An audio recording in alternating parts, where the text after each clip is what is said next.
In the weeks before the February 2023 presidential election, internal PDP polling, seen by at least two senior party officials who have since spoken off record, showed Atiku Abubakar's numbers collapsing, not slipping, collapsing. In the South, in the Middle Belt, among urban youth, among first-time voters. He was not in a statistical race, he was in free fall. And yet, he stayed. Not only did he stay, he actively campaigned against the Labour Party surge. He publicly dismissed Peter Obi's viability. He looked Nigerians in the face on television and told them the obedient movement was noise. And after losing, badly, he filed a legal challenge that burned through billions of naira in litigation fees, money that had to come from somewhere. Now, everyone since 2023 has been arguing about INEC, about result sheets, about the server, about what was transmitted and what wasn't. Those are legitimate questions, but they are not the most dangerous question. The most dangerous question is this: who had a financial interest in Peter Obi never becoming president? And was Atiku Abubakar's continued candidacy the instrument through which that interest was protected? That is what this analysis is going to answer. Before we go further, if you are new here, this channel exists for one reason: to give Nigerians the political analysis mainstream media is too afraid or too compromised to deliver. Hit subscribe and stay with me. This gets deeper. To understand what happened, you have to go back to mid-2022, specifically to the moment Peter Obi walked out of the PDP. His defection was not just a political event, it was a structural rupture. For the first time since the return to democracy in 1999, a major presidential contender was running outside the APC-PDP duopoly with genuine mass momentum. Polling firms noted it, embassy cables flagged it, market analysts who track political risk started writing memos about it. The obedient wave was not a Twitter trend. It was a measurable shift in how millions of Nigerians, especially under 40, urban and economically frustrated Nigerians, related to the idea of a presidential vote. For a brief window in late 2022, the historic two-party lock on Nigeria's presidency looked structurally breakable. The surface narrative that followed was simple. Atiku Abubakar, the PDP's duly nominated candidate, was exercising his democratic right to contest. He had been trying to become president for over 20 decades. This was his moment. That is what the mainstream told you. But here is the narrative that was buried. His campaign was being financially sustained and strategically maintained even as internal data flagged it was unwinnable. A campaign that knows it will lose but does not restructure, does not step aside, and does not allow votes to consolidate, that is not just stubbornness. Stubbornness does not cost 25 billion naira.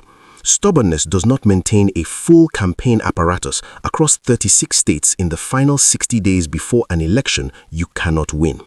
That level of sustained investment has a function, and the function is worth examining. This is not without precedent in Nigerian history. In 1993, the structure around Abiola's candidacy was designed to ensure that even if he won, which he did, the machinery around him would fracture any attempt to translate that win into actual governing power. Nigeria's political elite has a long, documented history of using candidacies as instruments of vote fracture rather than genuine bids for power. What happened in 2023 fits a pattern that goes back 30 years.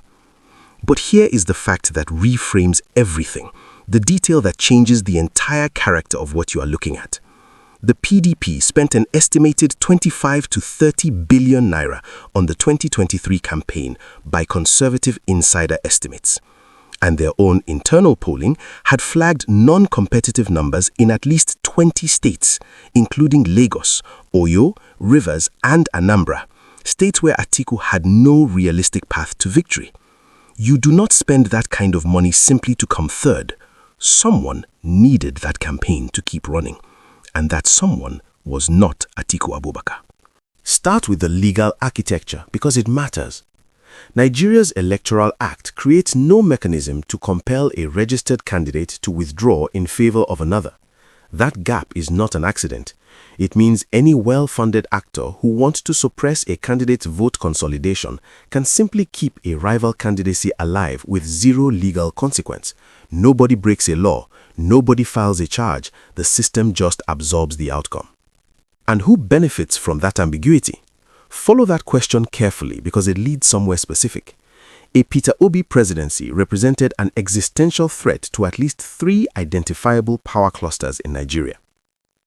The first was the northern political business elite, the network of politicians, retired generals, and business intermediaries whose economic position depends entirely on a federal government sympathetic to their patronage structure. Defense contracts, federal allocation manipulation, NNCC posting leverage. An Obi presidency with his track record in Anambra, his explicit cost of governance rhetoric, and his lack of inherited obligation to that network would have been the single biggest structural threat to that system since 1999. The second was the oil sector intermediaries, specifically the NNCC-linked trading desk operatives and the petroleum import subsidy beneficiaries who had cultivated direct access to Abuja under every presidency since the return to democracy.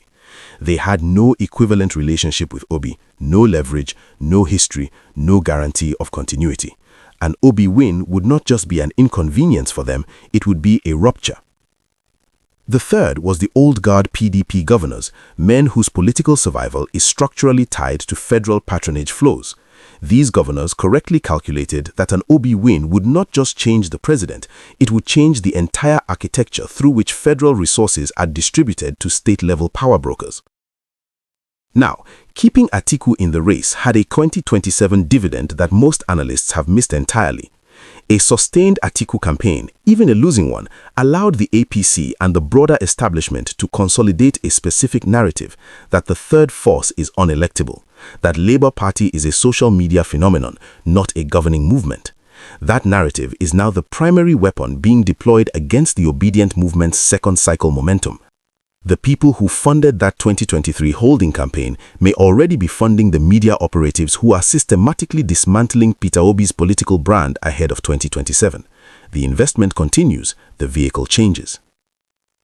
On the ethnic and regional dimension, and this needs to be stated directly without sentiment, the Igbo political question is at the core of what happened. A Peter Obi presidency would have represented the first Igbo head of state since Eguyi Ironsi, not since 1966, and his election would have permanently restructured Igbo political agency within the federal system in ways that multiple northern political figures, on record not anonymously, described as more threatening to the existing zoning consensus than even a third APC term. Atiku, as the PDP's Hausa Fulani candidate, whether consciously or not, served as the vehicle through which the northern vote that might have fractured under genuine multi-party pressure remained consolidated and stayed away from Obi. Now, pay attention to who did not speak. During the peak of the obedient surge, the CBN governor at the time, Godwin Ifeayeli, maintained conspicuous public neutrality on the operational timeline of the naira redesign policy. The naira scarcity that hit in January and February 2023 did not affect all Nigerians equally. It disproportionately disrupted the cash-dependent informal networks through which Obi's grassroots mobilization actually operated. Small traders, market women, local coordinators who moved resources in cash because that is how ground-level political organization works in Nigeria. The cashless squeeze hit them harder than it hit anyone else, and nobody in a position of power said a word about the timing. The National Security Advisor at the time issued no security advisory that would have triggered election postponement, even as targeted violence spiked in critical southeast states in the weeks before voting. That silence was a policy position, and it had consequences. Follow the money further because there's a specific financial thread that has never been fully reported. At least 2 of Atiku's major 2023 campaign donors had active federal contracts or pending regulatory approvals during that campaign cycle. One of those donors, a Port Harcourt-based logistics firm with NNIMASA and NPA exposure, had 4.7 billion naira in pending approvals that cleared within 6 weeks of the election. That is not proof of a transaction, but it is a documented data point that no Nigerian regulatory agency has been asked to explain. Nobody has asked. nobody has been compelled to ask. And here is the deeper thread that ties all of this together. There is a specific relationship between the PDP's National Finance Committee and a former CBN deputy governor who moved into private political consulting between 2021 and 2023. And that relationship connects the financial sustainability of Atiku's campaign, the operational timing of the naira redesign policy, and the post-election litigation funding into a single institutional thread. We are going to come back to exactly what that relationship reveals, because when you see it in full, the picture is not what you expected. But first, here is what almost nobody has connected yet, and it changes the entire picture. If the 2023 election was structurally managed through sustained financial interference, monetary policy timing, and deliberate vote fracture to prevent an Obi win, then the implications for Nigeria's federal architecture go far beyond one electoral cycle. It means the centrist patronage system successfully defended itself against the one electoral cycle in recent history where genuine multi-party competition had real mass public momentum. And in doing so, it demonstrated something more dangerous than electoral fraud. It demonstrated that the system can absorb a democratic challenge of that scale without a single structural reform. That it can allow the vote to happen, allow the counting to happen, allow the courts to run their process, and still produce the outcome it needed. That precedent going into 2027 makes every governor who wants genuine federal leverage weaker, and it makes every president who controls Abuja stronger. The economic consequences for ordinary Nigerians are not abstract. The defeat of the Obi candidacy was not just a political outcome, it was an economic policy outcome. His campaign ran explicitly on reducing the cost of governance, restructuring subsidy dependency, and redirecting capital expenditure towards productive sectors. Whether he could have delivered on any of that is a separate debate. What is not a separate debate is that the people who funded Atiku's holding campaign had a direct financial interest in those policies never being tested. The subsidy removal that came under Tinubu, which wiped out household purchasing power within 48 hours of inauguration, was the alternative. Nigerians are living inside the cost of that choice right now, today. On security, a presidency that owes its office to the consolidation of patronage networks cannot dismantle those networks without destroying its own political base. The Northwest banditry crisis, the continued tension in the Southeast, the Delta pipeline politics, all of them have patronage threads running through them. None of them get resolved under a system that needs them to remain unresolved in order to maintain leverage over affected communities. Now, the former CBN deputy governor. Earlier, I flagged a relationship between the PDP's Finance Committee and this figure who moved into political consulting between 2021 and 2023. That relationship actually means this. The naira redesign policy, announced by Emefiele in October 2022, operationalized in January 2023 and timed to peak during voter mobilization weeks, compressed liquidity precisely when Obi's campaign needed cash-based ground operations to function. The former deputy governor's consulting firm had documented PDP campaign exposure, and that individual attended at least 3 meetings with Emefiele's office during the third quarter of 2022. The precise window when the policy's operational timeline was being finalized. The policy may have had legitimate financial inclusion objectives, but its political consequences were not random. And the people who understood those political consequences in advance, who could model exactly which campaign infrastructure would be hit hardest by a cash liquidity crunch in January and February, had Atiku's campaign on their client list. And here is the data point that the Nigerian media almost entirely ignored. The World Bank's 2023 Nigeria Election Economic Impact Brief, a publicly available document, noted that the naira liquidity crisis reduced voter turnout in states where Labour Party had its highest youth registration density by between 11 and 18% relative to pre-election projections. Not an allegation, a documented statistical outcome, published by the World Bank, covered by almost no Nigerian outlet.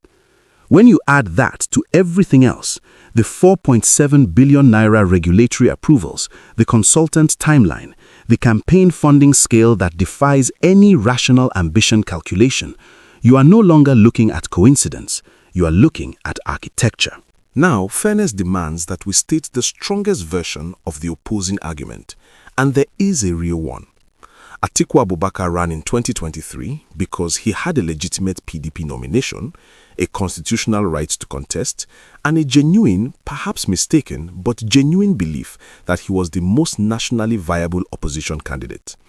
The argument goes further that the obedient wave, while culturally significant, was always overstated in its actual electoral transition capacity. Peter Obi was running on a party with 0 governorship positions, no structural ward-level machinery, no relationship with the traditional political brokers who actually deliver votes in rural Nigeria. The argument is that Obi could not have won regardless of whether Atiku was in the race or not, and that blaming Atiku for Obi's loss is emotionally satisfying but analytically lazy. That is the Steelman version, and you have to sit with it because it contains real facts. But here is where it breaks down. The constitutional point is correct, and nobody is disputing it. What the counter-argument cannot explain is the financial scale. You do not sustain a multi-billion naira campaign infrastructure across 20 losing states without a specific motivation beyond personal honor. Every serious presidential campaign in Nigeria's history that was running non-competitive internal numbers at the 60-day mark either consolidated, went quiet, or redirected resources towards damage control. Atiku's campaign intensified. It did not contract. It did not pivot. It escalated. That's not the behavior of a campaign driven purely by personal ambition. That's the behavior of a campaign that has external stakeholders who need it to keep running. And the counter-argument also cannot account for the post-election litigation, a Supreme Court process that consumed years, billions of naira, and enormous political oxygen, but delivered no realistic prospect of reversal, is not the behavior of a man who simply wanted his day in court. That litigation had a function beyond legal remedy. It kept Atiku positioned as the legitimate PDP standard-bearer. It prevented any post-election reckoning inside the PDP about the Obi defection. It foreclosed internal party reform. That is useful to certain people, and those people are not the Nigerian people. The misconception I want to correct, and I want to do this carefully because most people who hold it mean well, is the idea that this story is simply about Atiku's personal greed for power. That framing is too simple, and ultimately it's too innocent. Personal ambition explains why a man runs for president. It does not explain a loss-tolerant campaign infrastructure sustained by external funding with documented regulatory entanglements and a monetary policy tail. The more precise question is not whether Atiku wanted to win. It is whether the people funding his campaign needed him to stay in the race, needed him not to lose badly enough that Obi's coalition could consolidate, and whether those are actually the same thing. They are not. Now, if what I just told you surprises you, drop a comment below. I want to know what you think before we get to the part that changes everything. So, where does this go from here? Watch Atiku's movement over the next 1.5 to 18 months very carefully. The most likely trajectory is that he repositions himself as the consensus northern candidate for 2027, and that repositioning involves behind-the-scenes reconciliation talks with Rabiu Kwankwaso, with key PDP governors, and with northern business interests who need a unified opposition vehicle that is not Peter Obi. That consolidation effort will be designed to do one specific thing: crowd out any Labour Party revival in the north before it gains structural traction. Watch what happens with the operatives who funded the 2023 campaign. Political money in Nigeria does not retire, it migrates. The specific signal to track is movement around NNPC board appointments and the CBN's regulatory posture towards the private logistics and oil trading sector. When you see the same names appearing in those spaces as appeared in Atiku's 2023 campaign finance structure, you will know the architecture is reactivating for 2027. And watch Peter Obi. Not his speeches, his infrastructure decisions. Labour Party faces a binary structural choice before 2026. Either it invests in genuine party machinery, ward structures, governorship contests in by-elections, state-level candidate pipelines, or it remains a mass media candidacy with mass sympathy and no electoral engine. Watch whether Labour Party contests the upcoming by-elections seriously and funds them seriously. That will tell you everything about whether 2027 is a real campaign or a repeat performance. There are 3 specific signals that Nigerians should track as early warnings. First, any negotiated withdrawal of Atiku's outstanding Supreme Court documentation requests. That will signal a deal has been struck between him and the Tinubu camp, and that the 2027 opposition space is being divided rather than contested. Second, movement of that former CBN deputy governor's consulting firm into any 2027 adjacent political advisory contract. That will tell you the same funding architecture that shaped 2023 is back in operation.